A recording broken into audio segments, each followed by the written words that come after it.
If Toji and Yuta were to fight, this would be a one-sided stomp to the point that it would actually be a low diff. This fight is not close at all in every regard. And it's really funny how these two characters are being paired up, because both of these characters have some of the most insufferable fan bases, because they tend to get overrated so much to the point that I'm actually called a massive Toji downplayer or a massive Yuta hater, when both of these things couldn't be further from the truth. So it's just ironic how both of these characters now are being put up against each other, and just one character is just being overrated so much more, and it's created this very stupid narrative. And that's what I'll be talking about today. And hey, if you're a fan of Jujutsu Kaisen, be sure to subscribe. I have a ton of versus battles just like this, and a ton of other stuff like analysis, theory videos, and live streams too. So if you like JJK, hey, subscribe. And leave your boy a like as well. Thank you if you do. And thank you to all the special grade and honored members of the channel, East Kaisen and that guy Trey. Thank you guys very much. Alright, now to start off of why this is all happening. So pretty much, in my own live stream chats, I'm getting a lot of Toji could be Yuta or this, that, and the other. And the worst part is all the scaling is just completely off. Because all the scaling is just so obviously biased in one character's favor, and it looks at every argument in favor of that character. And actually, if you're someone who watches this channel, I guarantee you can't even guess who I'm talking about, because I've said this both for Yuta and Toji. At least in this case, it's happening for one of these guys more so. And the person is Toji. People actually do think Toji could beat Yuta. And this is because a lot of arguments that have been debunked several times by many people in the community have just started to be resurfaced because people are starting to use them again, and they're just becoming popular again, even though it's looking at things very disingenuously and very dishonestly as well. More so, it comes to the fact that people are really overrating Toji, and I guess it goes for Maki as well, but I guess in this case particularly Toji, because people really like Toji, and they tend to think he's far stronger than he is. So I'm just gonna go over some of the Toji points that people are starting to make, which again have been in the community for as long as I remember. So the first one is people genuinely do believe that Toji is stronger than pre-awakened Gojo, and by a large margin. Listen, at the very least, I can at least see them being close, but pre-awakened Gojo is stronger than Toji. I do want you to realize that this was said by Toji himself, who even states that Gojo is someone so special that he needs to make several day plans with so much prep to the point that he's basically Batman to beat this man. Toji made a multi-day plan specifically to mentally and physically weaken Gojo to an extreme extent. If you actually don't remember, before that Toji fight began, by keeping the bounty up, he had actually basically made Gojo keep his technique on for multiple days and without sleep. So not only was he physically tired, but mentally he was completely exhausted. The fatigue was out of this world for Gojo. And remember, he didn't have reverse curse technique either at this time, so he wasn't able to heal these and heal his brain. This is what Toji was trying to do on purpose, because he knows he can't actually take Gojo in a fair fight. So not only now does he have Gojo so unbelievably mentally fatigued that I just want you to realize Gojo couldn't do something that even his kid self could do. Even his kid self was aware of Toji and was able to see him from behind him and perceive that, but this teenage version of Gojo wasn't able to do that. That's how mentally fatigued he was, that his child version was actually able to do something he himself couldn't. So not only do we have a Gojo who's extremely physically fatigued to the point that he's sweating before the fight begins, he's heavily sweating, mentally exhausted to the point that he's not even as capable as he was as when he was a child, or at the absolute bare minimum, he's just, I mean, if you guys have been awake for even more than 24 hours, I'm sure you guys can realize how insane this is. Now imagine being up for more than 24 hours, multiple days, and on top of that, you're using a taxing technique the entire time. All of this on top of the fact that Toji starts the fight off with a sneak attack. He literally stabs him right through his stomach. It's a clean cut through. And I know Gojo says, oh, I reinforced it, so it's not as bad. But remember, Gojo doesn't have reverse curse technique.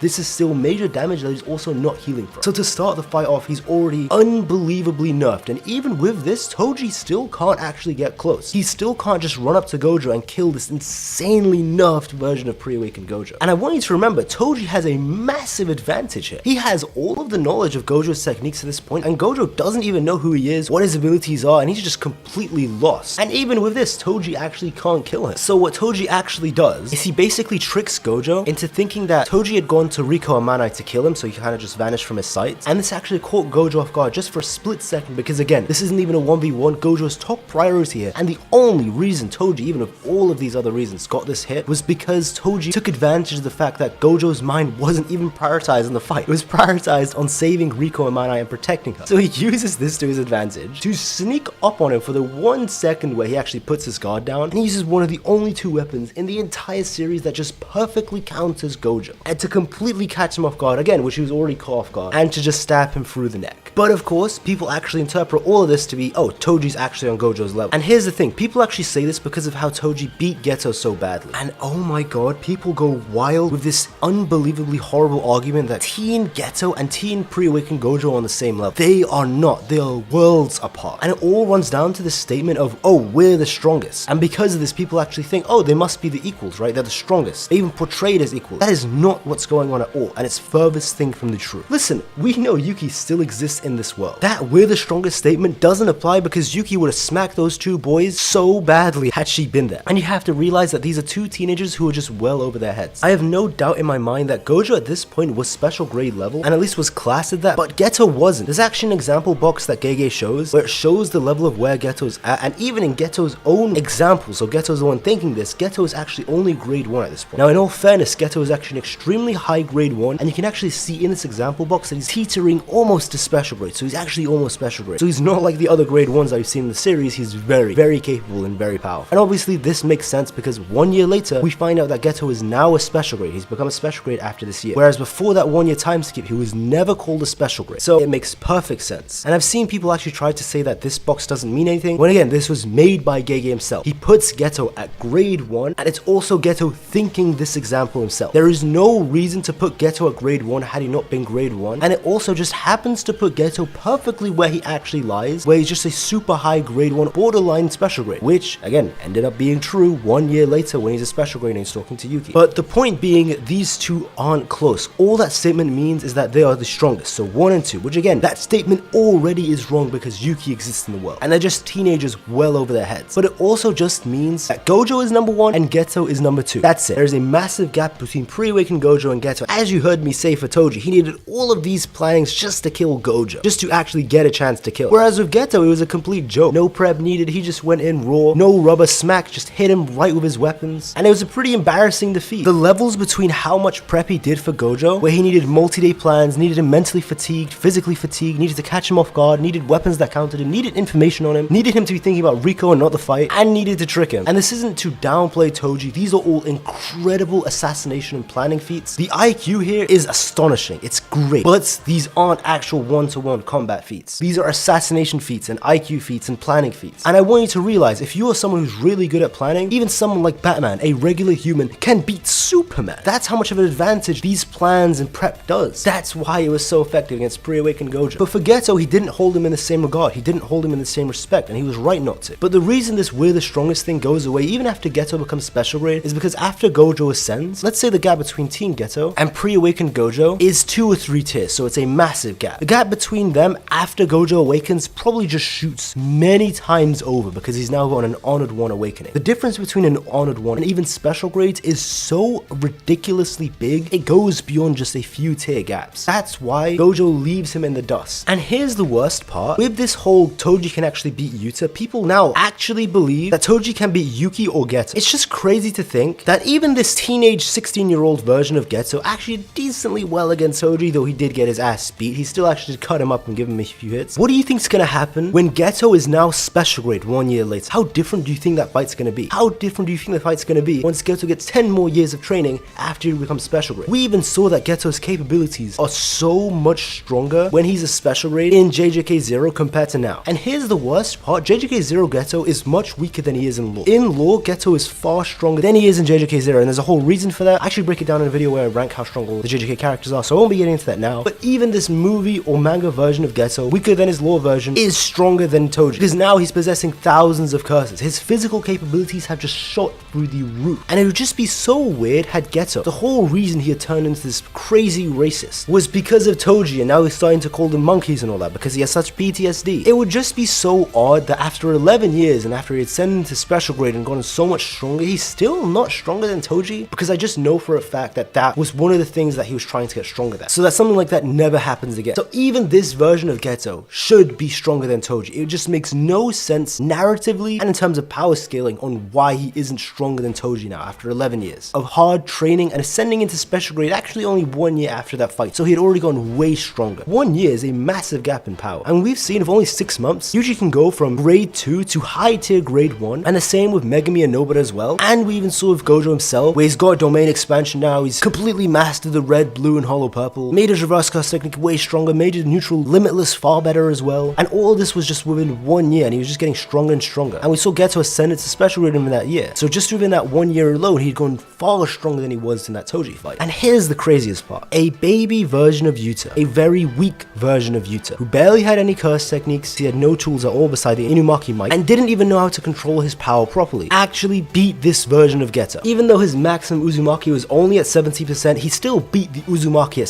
70%, which we know that Uzumaki would have obliterated Toji to the point of atomizing him completely. If a Mach 3 hit from Naoya, where it's not curse technique, it's not a named attack, it's literally just him moving really fast, is able to hurt Maki so much, who has the same body as Toji, to the point where she actually can no longer fight her max capabilities and has internal damage. What do you think is going to happen to Toji or Maki when they get hit by a 100% Uzumaki or even a 70% one? They are getting atomized. And this baby version of Yuta was able to clash with that. Granted with a binding vow, but it's still something that he did. And even before this maximum Uzumaki, he was going toe to toe with Geto so well. And now what if we give Yuta like a year of training or even just a few months of training for him to completely master his powers and to actually become a very powerful sorcerer? This version of Yuta is a lot stronger than he was during that Geto fight. The only difference is that 5 minutes, where now he actually has a time crunch for the full manifestation of Rika. He himself is far stronger, he has far better curse energy control. Rika herself, which is a massive confusion within the fanbase where people think Rika's gotten weaker, where it's actually the Jogo effect. So what this effect is, when characters fight people who are weaker than them, they seem to be far stronger than they are. This is what was going on in JJK 0. Rika was coasting against all these low-tick curse spirits like it was nothing. But because Rika couldn't just one-shot her opponents in Sendai, people actually genuinely think Rika's weaker now, when it's not the case at all. It's just the fact that she's now fighting special grade level opponents, and that's why she's not coasting them or one-shot. So it's kind of like the Jogo case or the Yorozu case, where even if these two characters are insanely powerful, because they're fighting characters that are stronger than them, they actually just seem weak, or people can't actually scale them correctly. Because it doesn't matter how strong Yorozu is, or it doesn't matter when the narrator's own statements and in lore she should be stronger than Yuta. When you see her getting coasted by 15-fingered Sukuna, even though it's 15-fingered Sukuna, people are gonna think she's weak. And it's the same with Jogo. Jogo is very powerful, but when you see the only two fights that he has are up against Gojo and Sukuna, and he gets coasted, he just seems really weak. And in reality, they're both very powerful. It's the same thing that's going on with Rika. It's like I say, where its perception is your reality. Seeing Rika and JJK 0 one-shot all these cursed spirits and extremely low-level opponents just makes her seem way stronger, just in your own perception. Okay, so now let's scale it. Toji, who isn't as strong as pre-awakened Gojo, but you know what, let's just say they're close. But the gap isn't too big. Is this Toji stronger than a Geto who's been training a year specifically, honest to God, to fight someone like this and not lose like that again, and to someone who's now ascended to special grade? It's debatable, but I do think Toji would actually beat this version of Geto, even though he's now special grade. But does Toji beat a Geto who'd become special grade after a year of training and then go on 10 more years of training after that to become way stronger physically and in terms of cursed energy and cursed spirits that he has and everything? I just don't see it happening. Narratively, it would be so weird had Geto been training for 11 years when his grade 1 version wasn't actually that far off from Toji already, because this high tier grade 1 version was actually pretty strong. Because remember, when Maki went up against other grade 1s like in the Zenin clan, she just chopped their heads off so easily, and it wasn't even a contest. And then we had Naoya, where Naoya still got low diff, but it wasn't a no diff like the others, and he's able to do some stuff even though Maki was heavily injured. And then we have Geto being far stronger than this version of Naoya. So at the bare minimum, I want to say that this version of Geto from the movie just has to be stronger than Toji. But even if you want to say they're at least even, we saw a baby version of Yuta beat this version of Geto. Even though his maximum Uzumaki only had 70%, he still beat him. And then we saw this baby version of Yuta get so many times stronger, not just in terms of curse energy control, physically, his mindset has clearly changed and he's actually become a capable fighter. His battle IQ has just skyrocketed as well, but he's also got several curse tools now, he's got many copied curse abilities, and he's actually able to work with Rika very, very well now. So there is a massive gap between this current Yuta and the baby Yuta that beat Geto already, who's stronger than Toji. And even narratively, Maki, who's actually in a physical prime, whereas Toji is rusty. Even Kenjaku in the narrator actually put Yuta above her in several times when they compare everyone, where it's even Yuta's the one leading the charge of the heavy hitters. And I just want to clarify, I'm actually one of the biggest Yuta down players probably on YouTube. I don't overrate him, I actually scale him far lower than most people do, so I know it's very odd for some of you to hear me defending Yuta like this, but it's just the fact that Toji is somehow getting far more overrated than even Yuta. It's just absolutely wild. And I want to clarify, Toji isn't weak. Toji and Maki are very, very powerful. It's just Yuta is stronger. And the last thing I'll bring up, I should have brought up earlier in the video, is the inverted Spear of Heaven, where people think that's actually going to do major damage to Yuta. I will admit that's actually a very good case, but the issue is that the inverted Spear of Heaven only counters certain curse techniques really well, and it doesn't work as well as the others. People think it's this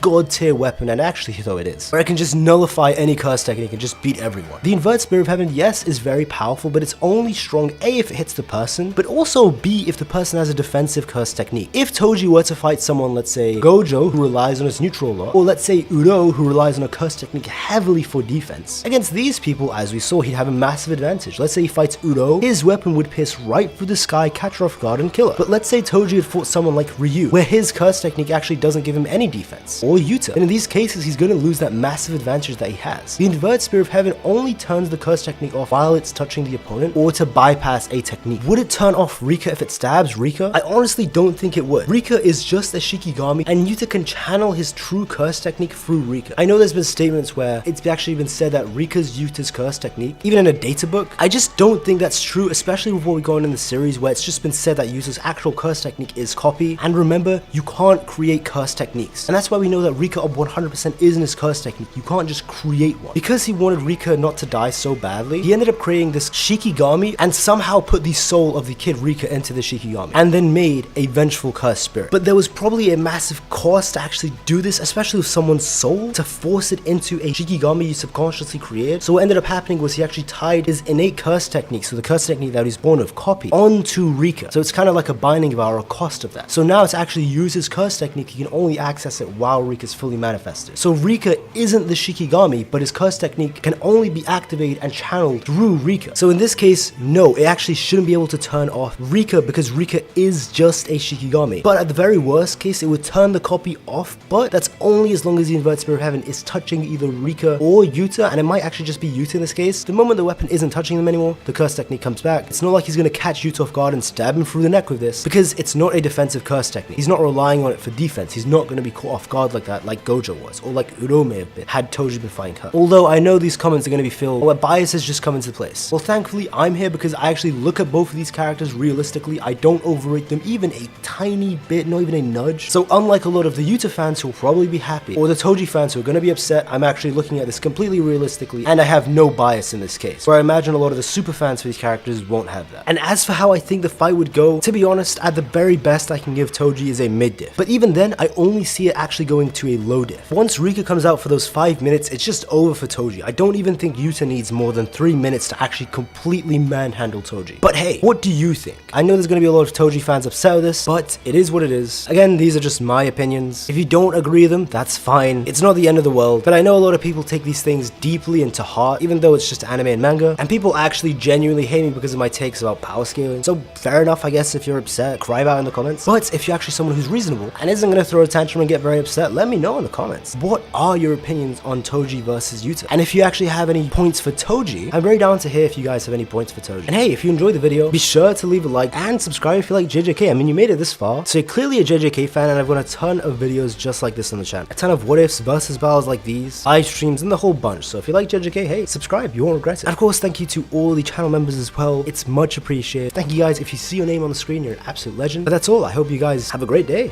Take care and bye.